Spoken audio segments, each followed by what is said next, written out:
We've been stuck in traffic for 8 hours now. If we leave our vehicle, we will die. My wife Lauren is in her car right behind my truck with our 2 cats, but I can't get out and see her. The last guy who got out was shot in the legs and then run over by a tank. The drive was beautiful most of the way, and Lauren and I spent a lot of time on speakerphone with each other.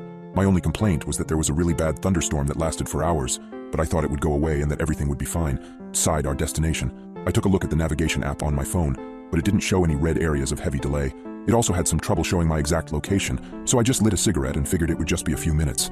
After about 15 minutes, I called Lauren. "How's it going back there?" I asked. In the background, I could hear our cats going nuts. "Not great," said Lauren. "Do you hear Hanky and Hattie howling? They started up as soon as the traffic began." "What's going on?" "Must be an accident that just happened. My phone usually gives me a heads up if there's planned construction or something." I heard one of the cats hiss while the other one yelled. "I'm so tired," said Lauren. "I know, me too. Let's stop and get something to eat once we're through." "All right, love you," I responded. "Sorry about the cats, love you," said Lauren. I hung up and tried to get something on the radio. Upon turning it on, I heard some kind of distorted robotic voice reading off a list of numbers and random words strung together across the whole radio band. I couldn't take it, so I shut it off. I picked my phone back up and went to check Twitter. All I got was the one Google dinosaur game that came up whenever there was no internet. Strange, since I'd had signal throughout the rest of the trip. I thought it was just the weather, but the reality was so much more horrifying. Finally, Twitter loaded. After a half hour had passed, I started to get antsy, and so did everyone else. People were sticking their heads out the window to try to see what was going on, but it was no use. The line of cars seemed endless. A few people got out of their vehicles to try to get a better look. I got out too and started walking to Lauren's car. When I was halfway there, a voice cut into the air. It sounded like someone shouting through a bullhorn. "Return immediately to your vehicles. No one is permitted to be outside. This is your only warning. If you do not heed it, there will be severe consequences." "What the F is going on?" some guy shouted in a thick Boston accent. He was standing a few car lengths in front of me. An instant later, he was down on the ground, not moving.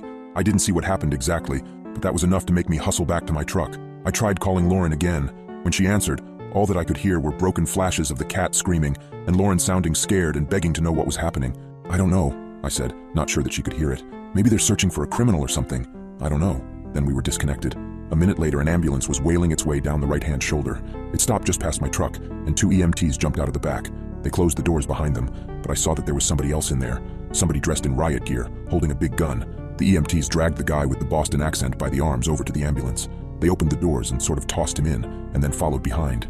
I saw the riot gear person again for a second, and then the door slammed shut and the ambulance sped off down the shoulder out of sight. Somebody 4 cars ahead of me got the idea to follow the ambulance out of there. I watched as a red car with a New Jersey license plate tore into the shoulder lane and sped after the ambulance. I tried calling Lauren to ask her if she thought we should try it too.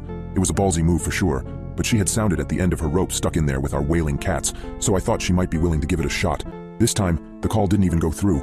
I was getting ready to try calling again when I heard this loud blast. A puff of smoke blossomed somewhere up ahead, and all of a sudden, there were chunks of a car flying through the air.